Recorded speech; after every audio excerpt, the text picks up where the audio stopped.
¿Qué tal, chicos? ¿Cómo están? Vamos a, continuar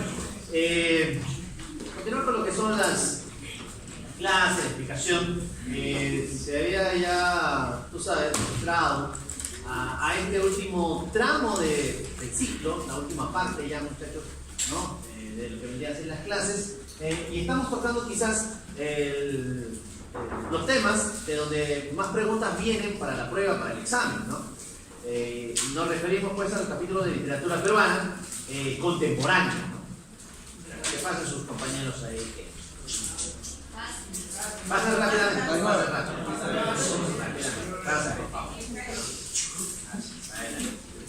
se preocupen, chicos, siempre los estamos esperando, no íbamos a iniciar la clase sin ustedes.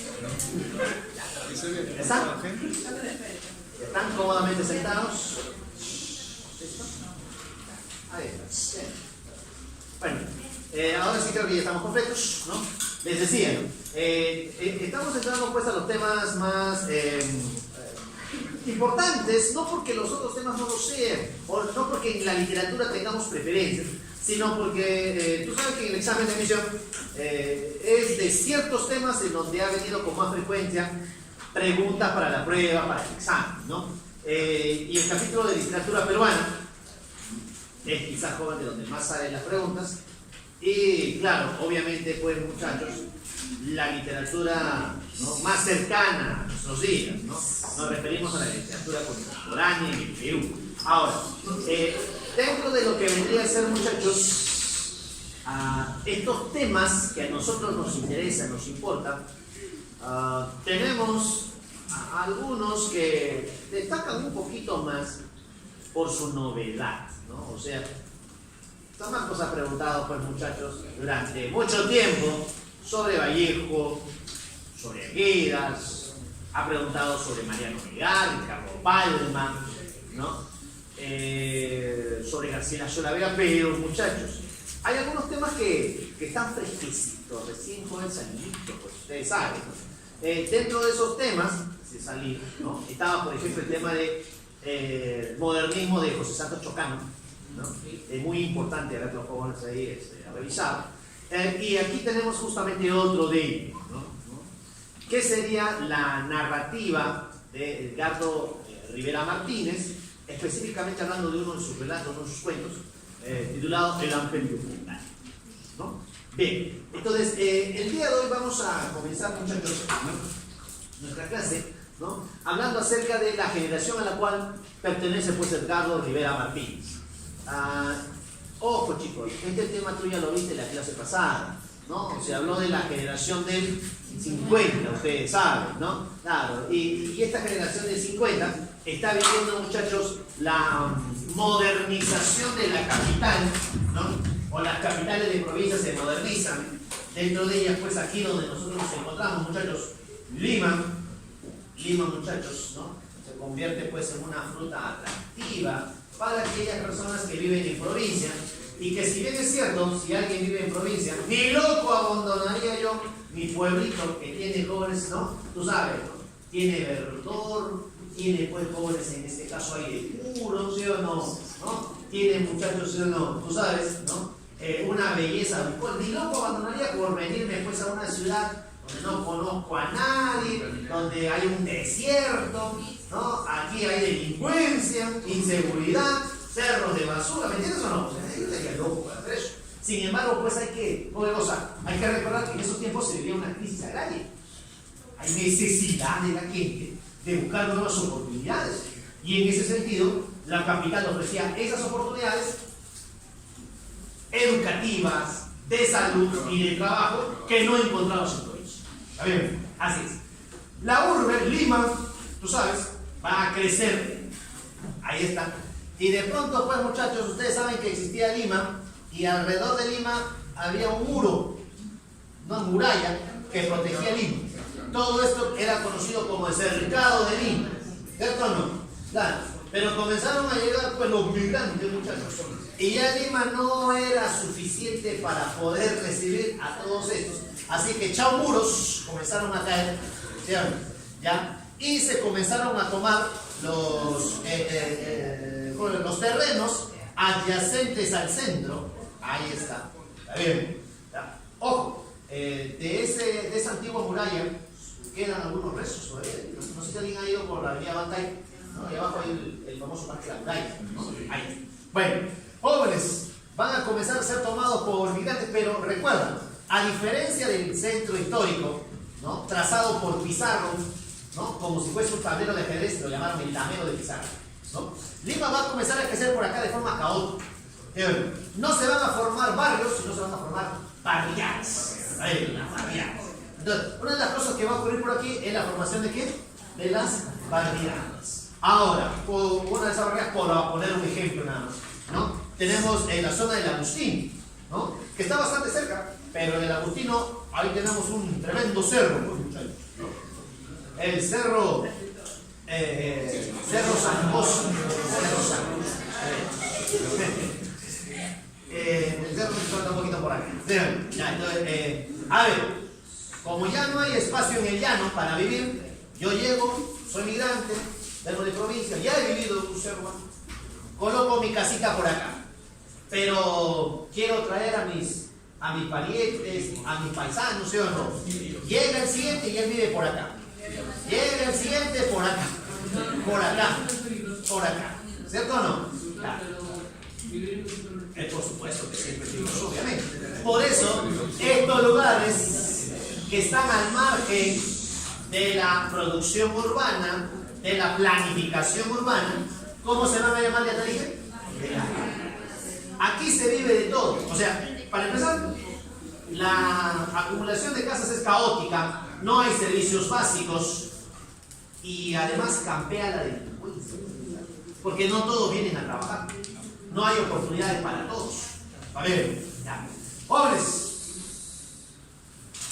Pero si nosotros vemos el problema así, lo estamos enfocando solo desde la perspectiva de la capital, ¿no? Y la pregunta, ¿y cómo queda provincia? ¿Qué ocurre en provincia? Si la migración es del campo a la ciudad se llena, pero el campo va quedando de cosa. Claro, eso. O sea, el problema tú tienes que verlo desde los dos lados. A ver, entonces, la generación del 50, muchachos, va a ser un grupo de escritores, sí, que van a enfocar su literatura, ¿no? Lo van a orientar básicamente a los problemas sociales más importantes que afectaron, ¿no? a esta década, ¿no? A ver, así es. Entonces, dentro de ese grupo de escritores, vamos a encontrar algunos que ya comenzaron jóvenes a utilizar técnicas narrativas, ¿no? Ya no clásicas y tradicionales, sino técnicas de vanguardia, muchachos, ¿no? Tenemos pues el uso de técnicas narrativas de vanguardia como una de las principales características de la generación del 50. Salvo el caso del gran Julio Ramón Ribeiro, que ustedes vieron la clase pasada. Todos los demás se dedicaron a explorar estas nuevas técnicas, ¿no? Como por ejemplo tenemos, ¿te acuerdas la ruptura temporal? ¿Te acuerdas o no? ¿Cómo se llama? Muy bien, por ahí lo dice, el flashback, ¿cierto? También tenemos, muchachos, esos diálogos que se dan, pero desde la mente del propio personaje, desde el monólogo, ¿no? Interior, ahí está, ¿no? O aquellas técnicas que utilizan, muchachos, por ejemplo, a varios personajes, cada uno contando su historia, pero la historia se forma a partir de todas estas perspectivas, ¿no? Nosotros lo llamamos las perspectivas múltiples, ¿no? ¿Ya? En fin, muchachos, ¿no? Muchas técnicas van a ser incorporadas a las obras y eso es una característica del grupo de escritores jóvenes de esta época, ¿no? Otra característica, como ya te dije, es abordar el tema de los problemas sociales. Y uno de los problemas sociales, aparte del caos político que Perú siempre ha tenido, muchachos, ha sido el tema de la migración. Comenzaron a llegar oleadas de migrantes. O sea, un día tú veías el cerrito libre, despejado, al día siguiente ya estaba todo descubierto, ya todo estaba lopizado. ¿Me entiendes o no? O sea, eso, el problema de la migración, tiene que enfocarse desde los dos lados, ¿no? La ciudad significa progreso, pero a la vez la ciudad te arranca tu cultura. La ciudad te obliga a vivir en un mundo occidental, pues, ¿está bien? Occidentalizado. Entonces, cuando tú llegas, muchachos, a Lima, imagínate, tú vienes de una comunidad de un pueblito quechua hablante. ¿Entiendes o no? Ya, llegas acá y los primeros jóvenes que debes aprender de cosas es hablar el lenguaje. ¿Cierto o no? No, olvidar tu país, olvidar tu costumbres, puedes olvidarlo todo. Te arrancan tu identidad. A ver, o tu identidad comienza a fusionarse con la mentalidad occidental, pues, ¿cierto? Tú sabes que hay mucha gente que ha venido acá, mira, pero han formado sus clubes departamentales. ¿Cierto o no? Pobres, esos clubes departamentales son donde la gente se reúne, pone su música típica, pone cosas, ¿no? Por ejemplo, para febrero, ¿no? Su yunza, ¿sí o no? Su cortamontes, ¿verdad? Claro, ¿no? Hay sus bailes, muchachos, ¿no? Entonces, comienza a aparecer eso. A ver, el tema de la identidad, ¿qué soy? ¿Qué somos, muchachos? Comienza a aparecer también. Y va a ser tratado dentro de las horas que vamos. Ahora, eso y otros problemas más que van a ocurrir, ¿no? Por ejemplo, muchachos, que la ciudad ya no se convierte en un lugar seguro, sino campea la delincuencia, el mundo lumpen, aparecen taras sociales, lacras sociales, la drogadicción, el alcoholismo, la delincuencia, la prostitución aumenta, ¿me entiendes o no? Ya. Bien, para hablar de la generación de 50, chicos, y ya para ir entrando al tema, tenemos que mencionar dos tendencias, desarrollo de dos tendencias. Por un lado, está, jóvenes, el denominado neorrealismo, ¿no? Esta tendencia fue seguida, por ejemplo, por Julio Ramón Ribeiro, ¿no? Por Osvaldo Reynoso, por Sebastián Salazar Bobbi, ¿no? ¿Por qué le llaman neorrealismo? Porque la idea del literato es utilizar, muchachos, elementos que encontramos en la realidad cotidiana, urbana, ¿está bien? Sin incorporar elementos mágicos. O sea, en mi relato no van a aparecer duendes, hadas, ¿me entiendes o no? En mi relato no va a aparecer el Muki, ¿no? Ahí está. No va a aparecer, pues, jóvenes, en este caso, ¿no? El Chuyachaki, ¿me entiendes o no? No. Entonces, mis relatos tratan de ser, jóvenes, ¿no? Lo más cercanos a la realidad. ¿Está bien? Ahora, la otra tendencia, muchachos, es el neoindigenismo. ¿Está bien? Ya, ahora, hay que recordar, por aquí lo voy a plantear, ¿no? Esto, por si acaso, a partir de un crítico literario llamado joven Tomás Encajarillo, y él señala la diferencia que ha habido entre el indianismo, luego el indigenismo, ¿no? Y finalmente el neoindigenismo. A ver, ahí está. Bueno, para hablar del indigenismo y el neoindigenismo, lo común es que jóvenes tienen una temática andina, ¿cierto o no? Claro, ¿no? La temática es andina, hablan del mundo andino, ¿cierto? Claro. Pero, muchachos, aquí el enfoque va a ser un poco diferente. Mientras que el indigenismo es objetivo, el neoindigenismo es un poco más de cosa subjetivo. Ahora, este es objetivo, ¿sabes por qué? Porque el indigenismo era contado por una persona que no era indígena, pero iba a visitar y conocía el mundo. O sea, tú eres una persona del mundo occidental, ahí está Ciro Alegría, ¿no? Jóvenes, ¿no? Llegas a un pueblito, te enteras de sus circunstancias y lo explicas. Está bien. Mientras que en el neoindigenismo, la obra es contada por alguien que pertenece a la comunidad, que ha formado parte de ella. ¿Me entiendes o no? Claro. Y aquí, un caso rarísimo en nuestra literatura, lo encontramos en el señor José María Mateguera, que no siendo indio, él vivió, ¿sí o no? Debido a la marginación que sufrió en su hogar, ustedes saben, su madrastra, ¿sí o no? Lo obligó a vivir con los indios. Entonces él pudo contar la historia de los indios desde dentro. A ver, así es. Ahora, entonces, característica del indigenismo, objetivo. Este es joven subjetivo. Ahora, este tiene un lenguaje joven, o sea, un lenguaje, digamos, estándar. Su lenguaje es estándar, ¿no? Así es. ¿Ya? Mientras que en el neoindigenismo podemos utilizar, jóvenes, abundancia de coloquialismo. ¿Ya? Así es. O incluso un lenguaje lírico. ¿Está bien? ¿No? Lenguaje poético. ¿Está bien, muchachos? ¿Ya? Ahí está. Pero quizás la diferencia más importante, y por la cual vamos a recordar acá, es en cuanto a las técnicas, ¿no? Mientras que el indigenismo utiliza técnicas clásicas de narración, y una técnica clásica es narrador omnisciente. El narrador es una especie de Dios que viaja por todos lados y conoce lo que ocurre acá, conoce lo que ocurre acá. Mejor dicho, él nunca cuenta lo que le está pasando a él solamente ve, observa todo lo que dice, ¿no? Y él dijo, ella dijo, ellos hablaron, ¿me entiendes o no? Ya, entonces, pues ahí está, narrador omnisciente. Relato lineal, de principio a fin, ¿cierto o no? Ya, en cambio, en el neoindigenismo ya se usan técnicas de vanguardia. A ver, y dentro de esas técnicas de vanguardia, por ejemplo, está cambio de narrador, Ahora el narrador ya no es un narrador pobre omnisciente que lo sabe, lo ve todo, sino es un narrador personal. Está bien, yo veo, yo sufro, puedo gozar, ¿no? A mí me afecta, ¿entiendes o no? Claro. Pero no solamente eso, sino, por ejemplo, ya el relato no va a ser de principio hasta el fin. No, así va la historia. No, sino que muchas veces el relato empieza ya desde el final. ¿Sí o no? Empieza del final, así es, así comienza, muchachos, del final, y luego el relato puede gozar. Regresa al principio, y del principio nuevamente retorna a gozar. Al final, ya, ese es el tiempo cíclico, circular, ¿de acuerdo o no? Mientras que va regresando puede hacer joven gozar lentos retrocesos o rápidos avances, ¿no? Y ahí se utiliza el rejón del flashback, ¿entiendes? Ya, ahí está. Bien, muchachos. Esas son las diferencias entre indigenismo y neoindigenismo. Nosotros nos ubicamos acá. La generación del 50 desarrolla eso. ¿Saben, chicos? Ven, acá están los representantes. Ya se habló de Ribeiro, un maestro. Osvaldo Reynoso, mi profe. Que fue mi profe, muchachos, lo recuerdo con bastante cariño, ya fallecido hace poco, nomás, muchachos, ¿no? Te contaba, por ejemplo, no he tenido con ustedes muchas clases, no recuerdo, ¿no? Algunas clases de literatura, ¿no? Entonces seguramente no te conté por qué razón, por ejemplo, yo terminé estudiando en la Universidad Villarreal, ¿no? Y este profe tiene mucho que ver con eso, ¿no? ¿Quieres que te cuente rapidito? Sí. Pero no viene a las clases, ¿no? Esto no viene a San Marcos. No, puede servir. Resulta que cuando yo postulé pues a San Marcos, jóvenes, a literatura, pero pensando que tal vez la suerte no me iba a acompañar, o quién sabe, tú sabes cómo piensa un adolescente en esa tiempo.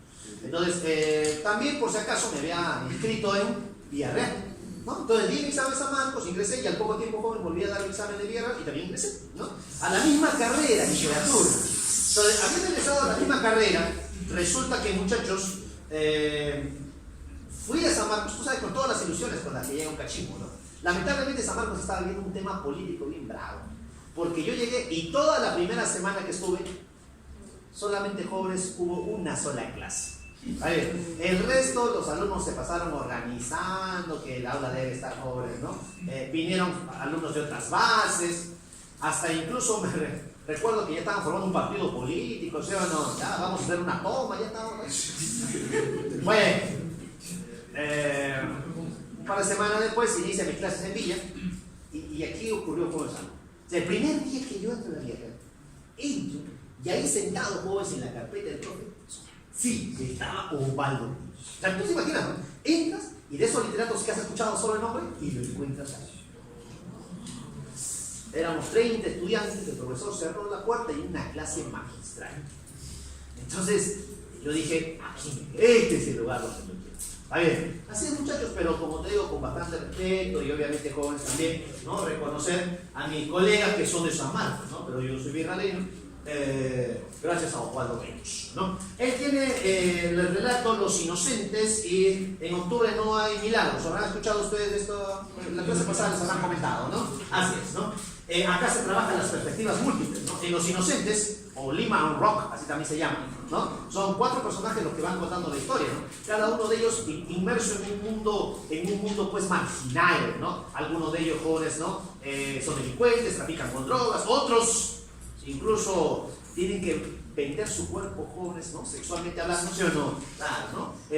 Sí, a caballeros pues que gustan de tener jóvenes a muchachitos, una realidad que a veces uno no conoce, ¿no? Piensa que no existe, pero ahí está, la prostitución masculina. Bien, luego tenemos a Carlos Eduardo Zabaleta. Por si acaso, Carlos Eduardo Zabaleta, muchachos, es un literato que tiene parte de relatos neorrealistas y parte de relatos neoindigenistas. Uno de ellos es el Cristo Villenas, ¿no? El Cristo Villenas es un relato neoindigenista, muchachos, ¿no? Donde se cuenta la historia de un Cristo, pero este Cristo vivió en un pueblito pues acá en el Perú, ¿no? Bueno, en realidad no era Cristo, en realidad era el señor Villenas. Él tenía su casa, su hacienda allá en provincia. Dice que la gente lo apreciaba mucho, ¿no? Lo valoraba mucho, ¿no? Un día organizan una fiesta y dice que en la fiesta todo el mundo, pues tú sabes, allá celebran, pero... Y como es frío el lugar, a la chicha la hacen hervir, ¿no? La hacen hervir para que puedan tomarla, porque si tú tomas algo helado, te mueres en ese instante, por si acaso, ¿no? Entonces, desde que estaban ahí en la fiesta, uy, dicen ellos, Villenas era un hombre que todo el mundo respetaba, y él era un hombre que también, jóvenes, dice, por si acaso, si él hubiese deseado estar con cualquier mujer, le habría bastado tronar los dedos para que la mujer ya esté con él en la cama. Dice, claro, suponemos que era un hombre atractivo, guapo, ¿sí o no? Pero él, pues, en la fiesta estaba tranquilo, estaba con su esposa, ¿no? No tomaba nada, la gente le decía, oye, chupa, no. Pero eso sí, le gustaba bailar y salió a bailar, lamentablemente dice, salió a bailar y su pareja era una borrachita, ¿ustedes saben? ¿No? Una borrachita, y en eso fue como que le puso cabe y el hombre se tropezó y cayó a la batea de Chichipí. Oye, salió, dice, cuando la gente lo vio salir, se le formaron así unas ampollas, unas heridas. ¿Ustedes han visto La Pasión de Cristo? Sí. ¿Cuándo? Salió así, llagas y heridas por todo. Parecía un Jesucristo. Luego lo llevan a su casa y dice que todo el mundo comienza a colocarle, pues hay ungüentos que comienzan a colocar en plásticos, ¿no? Y lo vendan y lo dejan ahí. Una consulta, claro, eso acerca más la analogía del Cristo. Porque ustedes se acuerdan que Cristo es azotado, ¿no? Tiene un montón de heridas, y luego cuando muere, ¿no? Lo vendan y ya pues. Dice que la fiesta seguía cuando de pronto sale, pues ahí muchachos Villegas. Sale Villegas, ¿no? Le habían dado licor para que aguantara el dolor. ¿No? Sale muchachos, dice, monta su caballo y va a despedirse de su amante, que tiene un amante en otro pueblo. ¿No? Oye, y este ya pues cumplía todo el Cristo, ¿no? Había sufrido un montón de heridas, prácticamente estaba muerto, se levantó de los muertos, salió corriendo y toda la gente. Bueno, lamentablemente regresó y debido a la infección falleció. Pero a partir de ese momento ya nadie le decía Señor Villenas, todo el mundo le decía Cristo. Entonces algo curioso pasaba. Dice que cuando venía un sacerdote a la iglesia, a la escuela a enseñar, porque en provincia muchos sacerdotes son profesores, entonces venía a enseñar y decía, chicos, ¿ustedes conocen a Cristo? Sí, decían todos, ¿no? Bravo, buenos creyentes, ¿no? Ha sido mi vecino. Cristo sufrió heridas en la cruz, no, se cayó en la batea de chicha, decían, ¿no? Entonces ahí en ese pueblo la gente vivía confundida, ¿no? Creyendo que el Cristo había sido, pues, joven cosa, este hombre. Bien, vamos ahora sí a entrar, muchachos, al literato que nos pide San Marcos, ¿no? Así es, que es Edgardo Rivera Martínez. Como tú puedes ver, muchachos, él falleció el año pasado, ¿no? Hace poquito, ¿no? Eso te da una idea de que San Marcos ha incorporado este tema recién. El hombre ha fallecido, jóvenes, hace poco, por si acaso. Eso significa que en el examen de admisión, por si acaso, no ha venido todavía una pregunta sobre su literatura, ¿no? Suponemos que las probabilidades de que, jóvenes, en marzo se haga una pregunta sobre Edgardo Rivera Martínez han aumentado bastante. ¿Está bien? Es muy probable que venga. Así que, atención. Bueno, Edgardo Rivera Martínez, muchachos, pertenece a la generación del 50, sí, por temática, por tendencia, así es. Sin embargo, sus obras no necesariamente fueron publicadas en el año de 1950, 51, ¿me entiendes o no? No, muchos de estos literatos fueron publicando incluso décadas después.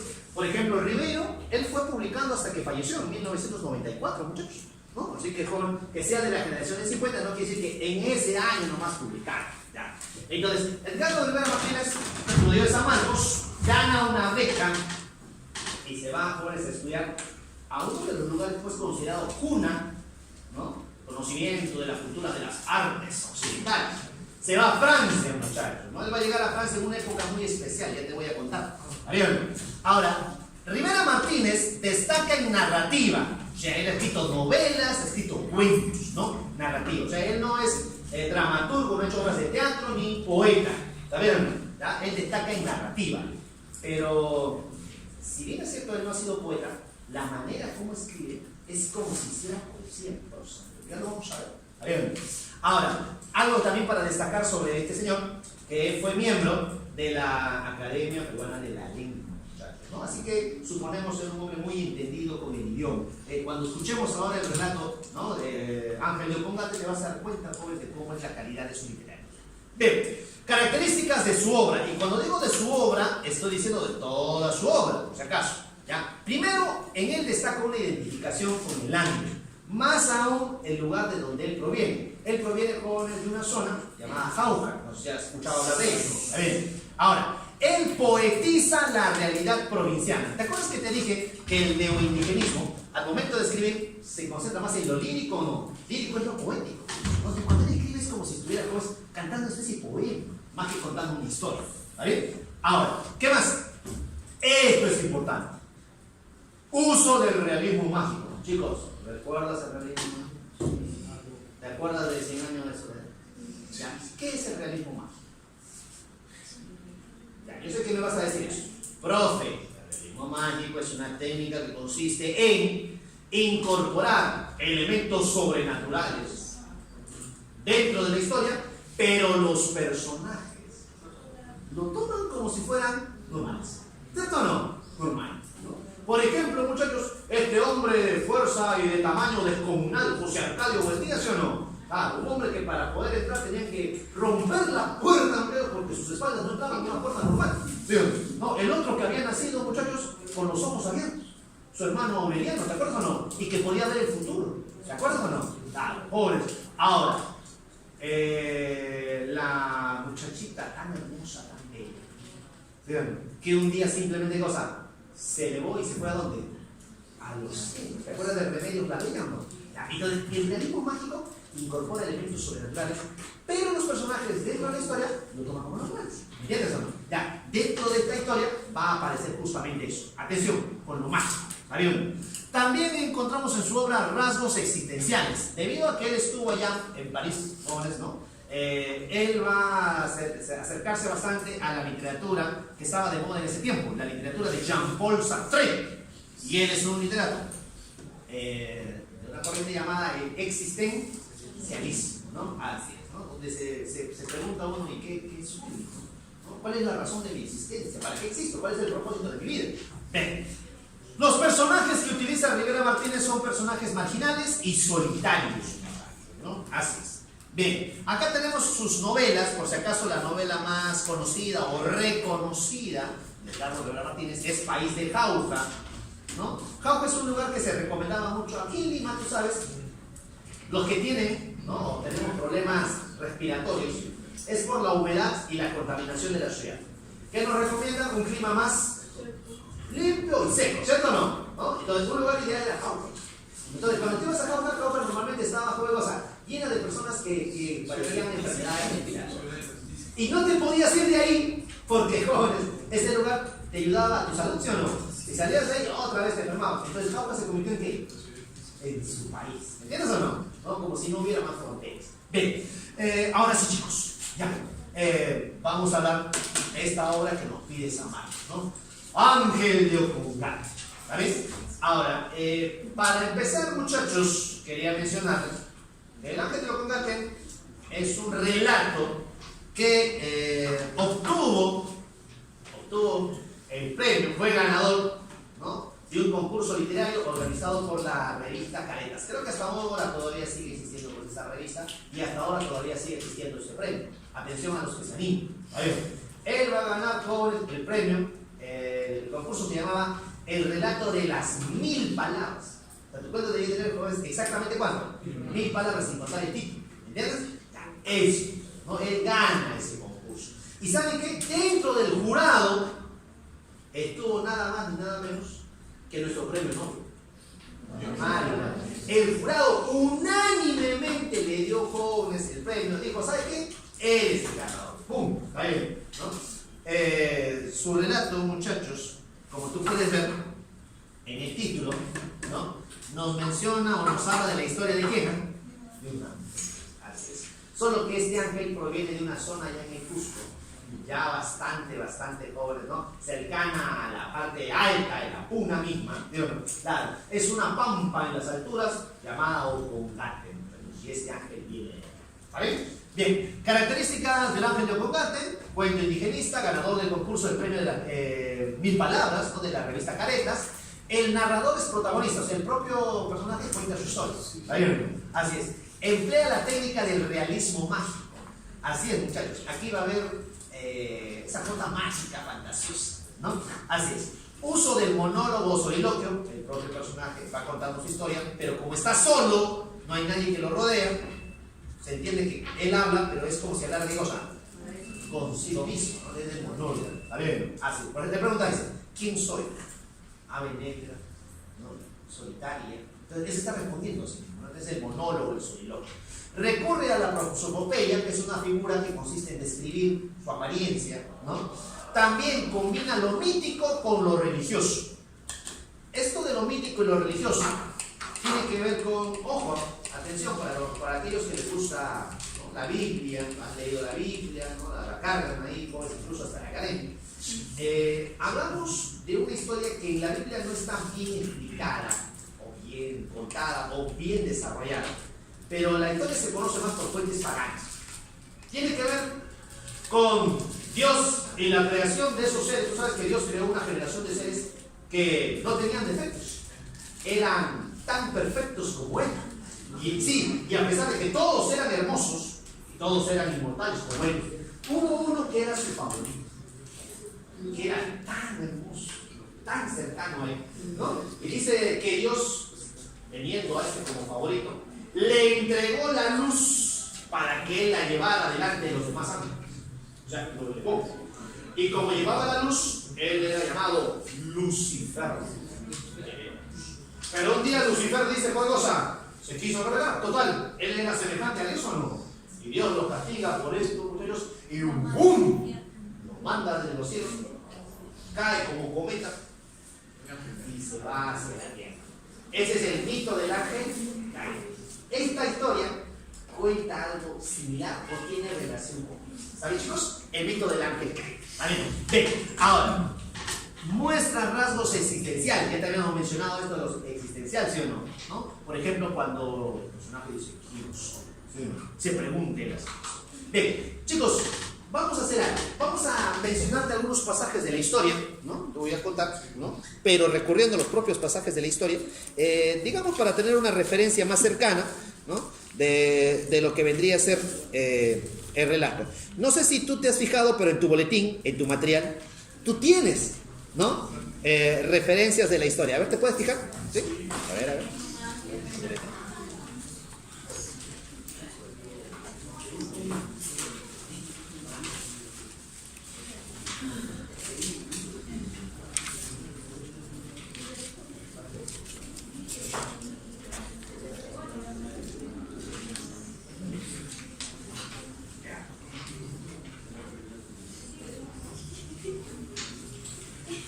A ver, ¿cómo comienza la historia? Atento, la historia comienza así. Es cortito, son 1000 palabras, así que no se demora mucho. Dice, ¿quién soy? Escucha, ¿quién soy? Sino apagada sombra en el atrio de una capilla en ruinas, en medio de una cuna inmensa. Por instantes silba el viento, pero después regresa todo a su quietud. Hora incierta, gris, al pie de este agrietado imafronte. En ella es más ansioso y febril mi soliloquio. A ver, el relato ya comenzó como así, ya arrancó, pero justamente empezó desde el final. Resulta que este personaje ha andado años de años buscando pobre su origen, de dónde proviene, y el relato comienza cuando él ya lo encontró. ¿Dónde se encuentra, dice este personaje? En medio de un templo, el atrio de una iglesia, que está destruido, devastado, ¿no? En un lugar desolado. Él ha llegado a ese punto. Y a partir de ese punto, muchachos, él siente, ahora que no hay nadie absolutamente, está ¿no? Solo en ese lugar, dice que se siente más angustioso su soliloquio, ¿no? Es un monólogo. ¿Está bien? Ahora, a continuación, el personaje, muchachos, se describe, ¿no? O sea, se describe. Pero más que describirse, joven, él, su apariencia física, describe, joven, su vestimenta, ¿no? Él dice así, escucha, esclavina de paño y de seda sobre los hombros, tan gastada y sin embargo espléndida, sombrero de abolido plumaje y jubón, camisa de lienzo y blondas. En tu material tú tienes una imagen, ¿está bien? Así es. Yo aquí he sacado uno un poquito más grande, muchachos, ¿no? Donde se observa, ustedes pueden ver, ¿no? Sin color, salía más caro. No, no gana mucho. ¿Ya? Entonces, aquí se puede ver una de las pinturas de la escuela cusqueña, ¿no? En donde ellos dibujaban a los ángeles, los pintaban. Claro, obviamente los pintaban con trajes coloniales, ¿no? Porque eso para ellos representaba fuego santo, ¿no? La riqueza, el esplendor, ¿me entiendes o no? Ya, pero este personaje que está describiendo este atuendo, pero dice que está gastado, que está dañado, que está viejo, ¿me entiendes o no? ¿No? Es como si él hubiese, jóvenes, ¿no? Tenido estas ropas elegantes, ¿no? Primorosas, pero le hubiese pasado una especie de accidente, ¿no? Hubiese estado perdido, ¿no? Y todo eso se ha ido, jóvenes, dañando, deteriorando, ¿ya? Ahora, ¿qué más dice por acá? Dice, todo en harapos y tan absurdo. ¿Cómo no habían de asombrarse los que por primera vez me vieron? ¿Cómo no iban a pensar en un danzante que andaba extraviado en la meseta? Aquí solo lo vamos a entender los que conocemos la realidad del año. Tú la conoces más o menos, sin haber viajado pues ahí a la zona de provincia, porque en tu colegio, en varias oportunidades, se organizó festival de danzas. ¿Cierto o no? Las danzas típicas, ¿no? Entonces, por ahí tenemos pues muchachos que tú alquilaste tu traje. He visto mucho que le gusta la saya, ¿no? Sí. ¿No? Pusiste tus sombreras, ¿te acuerdas o no? ¿No? Pusiste pues ahí tus botas, ¿no? Con una sonaja, ¿te acuerdas o no? Ya, pero los trajes normalmente, ojo, hay muchos otros bailes. Está la morenada, está la diablada, ¿no? Ustedes habrán visto, muchachos, ¿no? Las danzas. Son danzas donde se llevan unos vestuarios fastuosos que imitan a la época colonial. ¿Está bien? Ya. Muchos de estos trajes llegan a costar miles de dólares porque los originales tienen bordados en hilos de oro. Aquí cuando te alquilaban tu traje era solamente, ¿no? Hilo dorado, ¿no? Pintadito y parecido. ¿Ya? Así es. Sin embargo, se veía bien elegante. Cuando el traje estaba puesto, muy bonito, ¿sí o no? Ya, jóvenes. ¿Por qué este personaje dice tan absurdo? ¿Y por qué dice que la gente pues se lo confundía con un danzante? Porque normalmente ese tipo de ropas no lo lleva la gente en su día a día, sino solo cuando hay esas fiestas. Y lo absurdo es que él llevaba ese traje, pero el traje no era nuevo, estaba dañado, ¿entiendes o no? Claro, y es por eso que la gente pues se asombraba. Ahora, jóvenes, cuando la gente lo veía, le decían, ¿quién eres? ¿Dónde está? ¿No? Le hablaba, pero él, como no podía hablar, él entendía lo que hablaba, pero no podía hablar. Entonces decía, uy, pobrecito. Sí, él ya está loco ya. Está loco porque hacía un loco nomás.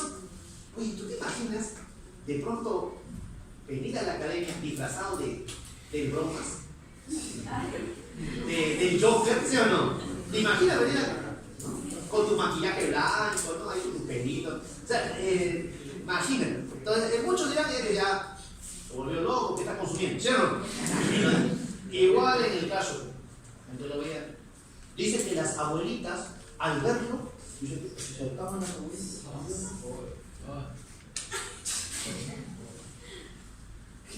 Se santiguaban y se iban. Y las muchachas, ¿no? Las muchachas cuando lo veían, qué pena, decían. Tan hermoso y la loco. ¿No? La chica diría que hay desperdicio.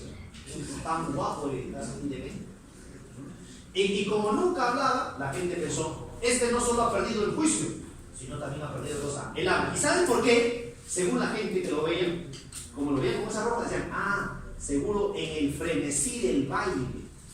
Ahora, yo sé que a algunos chicos le entienden bien, porque vamos, como te dije, cuando en tu colegio organizaban estas danzas, dime, la verdad, siempre había uno o una que era el más entusiasta, ¿no? Que era el que incluso se ponía adelante y todavía te gritaba, ¿no? ¡Oye, baila, pero hoy! Y te soltaba sus ojos, ¿no? Y el día de la presentación era el que... Oye, esos camarades que llevan su látigo, siempre por decirte te agarraban latigazos, si no bailaba bien. Ya, pues, ese es el frenesí. ¿No? El frenesí. Los danzantes de tijeras también tienen eso, ¿no? Entran en un frenesí tal que se arrojan ahí, se lanzan de espaldas, ¿has visto o no? Algunos incluso comienzan a pararse de puntitas, ¿has visto o no? Se comen sapos, ¿has visto o no? O se pasan una cuerda por la fosa nasal y sale por la boca, ¿no? Ya no sienten ni dolor, es el frenesí. Entonces, Entonces la gente había pensado que este personaje había vuelto loco por esa cosa. Ahora, en la historia, muchachos, nos habla de este hombre que anda, dice, y va de pueblo en pueblo, y cada vez que hay una fiesta, él se acerca, dice, y ve el baile, ¿no? Tratando de reconocer si ese baile, ¿no?, él había participado y si la ropa coincidía, ¿no?, pero nunca encontró. Y dice, él ya estaba resignado a nunca hallar cosa, su origen, hasta que en una oportunidad, dice, llega a un poblado llamado Raurac, ¿no? Y estando en este poblado, pero vamos a leer esta parte, muchachos, ¿no? Dice, ¿no?, transcurrieron así 2 años y todo habría continuado de esta manera si el azar dice ahí, no me hubiera llevado al cabo de ese andar sin rumbo al tambo de Raurac. No había nadie sino un hombre viejo que descansaba y me miró con atención. Me habló de pronto y dijo en un quechua que me pareció muy antiguo: eres el bailante sin memoria. Este ancianito dice que no había nadie en ese lugar, era el único. Entonces, y le dijo, tú, yo te conozco, eres el bailante sin memoria. ¿Quieres saber tu origen? Ve a la Pampa de Pomar. Ahí hay una iglesia de Santa Cruz. Ahí vas a saber. Dice que el juez escuchó eso, tanto le insistió, que al día siguiente él decidió partir. Marchó 3 jornadas, o sea, 3 días caminando, te imaginas, ¿no?, trepando los cerros, la lluvia, muchachos, la nieve, ¿no?, hasta que llegue a este lugar. Y cuando llegue a este lugar, ha llegado, muchachos, ¿sí?, ¿no?, a la Pampa, ¿no?, ahí está. Y dice, y en medio de la Pampa están las ruinas, ahí están las ruinas, de lo que fue antes una iglesia, ¿no? Entonces él llega aquí. Una pregunta, ¿así comenzó la historia? ¿De acuerdo o no? Entonces la historia que ha hecho, comenzó de acá, pasó y luego, ¿qué cosa? Ha retornado, ¿no? Sí. Eso no, tiempo cíclico, ¿no? Sí. Ahí está, el retorno, ¿no? El retorno. Entonces, él entra y dice, cuando ve la iglesia está destruida, porque por el techo había caído un rayo. Un rayo había caído, había volado por el techo, hasta lo había rajado la mitad de la iglesia. Y en el fondo había unos frisos. Unos frisos son pinturas en alto relieve, pinturas muy rigurosas que se hacían por jóvenes en esa época, como te digo, ¿no?, colonial, donde se evangelizaba. Y ahí había 4 pinturas de ángeles. 4, ¿no? Eran ángeles, algunos estaban tocando y otros estaban en cosa, bailando. ¿Cierto? ¿Cierto? ¿Cierto? Y resulta que cuando él vio esta imagen, muchachos, había 3 imágenes. La cuarta imagen era justo donde el rayo había impactado. Ahí había impactado. ¿Está bien? Y dice que todo el contorno del cuadro, todo el contorno, muchachos, ¿no?, estaba quemado, ¿no?, así como si alguien hubiera recortado, ¿no? Solamente se notaba en el cuadro que habían quedado en cosa, que habían quedado las alas, ¿no? Alas. Todo esto acá, negro, quemado. Entonces él se ve y se da cuenta de cosa. ¿Qué es? Muchachos, entonces cuando él se da cuenta, pues, que se trata de él, ¿no?, él dice, ¿no?, sí, solo soy sombra, apagada sombra. Bueno, digo, pero claro, él no habla, él lo está diciendo dentro de su mente, pues el monólogo, ¿no? Sí, solo una sombra soy, apagada sombra, y ave negra sin memoria, que no sabrá nunca la razón de su caída. En silencio, siempre y sin término la soledad, el crepúsculo, el exilio.